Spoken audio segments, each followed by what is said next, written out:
నమస్కారం, నేను మీ జీవిత. తెలంగాణ రాష్ట్ర ప్రభుత్వం రాజీవ్ యువ వికాస పథకంలో భాగంగా అన్ని కులాల వారికి స్వయం ఉపాధి కల్పించేందుకు 4 లక్షల వరకు ఆర్థిక సహాయం అందిస్తుంది. దీనిలో కనీసం 60 నుంచి 80% వరకు సబ్సిడీ కూడా అందిస్తుంది.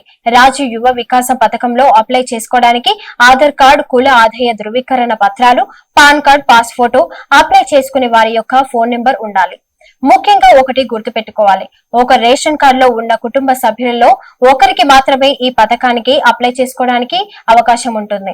వ్యవసాయంలో భాగంగా ఎడ్ల బండ్లు, పత్తి సేకరణ యంత్రం, వేరుశెనగ మిషన్ మొదలగునవి, అలాగే పశుపోషణలో భాగంగా గేదెలు, ఆవులు, కోడిగుడ్ల వ్యాపారం, చేపల వ్యాపారం, మేకల పెంపకం, పాల వ్యాపారం, గొర్రెల పెంపకం మరియు సొంత వ్యాపారంలో భాగంగా స్టీల్ సామాన్ల వ్యాపారం, ఆటోమొబైల్స్, బేకరీ షాప్, గాజుల దుకాణం, బట్టల తయారీ షాపు, ఇటుకల తయారీ, ఎలక్ట్రికల్ షాప్, మగ్గం, టైలరింగ్, చెప్పుల దుకాణం, పండ్ల వ్యాపారం, పిండి గిర్ని, హోటల్, లేడీస్ కార్నర్, కూరగాయల వ్యాపారం, కర్రీస్ పాయింట్, మెకానిక్, ఇలా ఏ వ్యాపారమైనా ఎలాంటి వర్క్ చేయాలనుకున్నా ఈ రాజీవ్ యువ వికాస పథకంతో వ్యాపారం చేయవచ్చు. తెలంగాణ రాష్ట్ర ప్రభుత్వం అమల్లోకి తెచ్చిన రాజీవ్ యువ వికాస పథకం అప్లై చేసుకోవడానికి చివరి తేదీ ఏప్రిల్ 5, 2025 వరకు మాత్రమే అవకాశం ఉంది.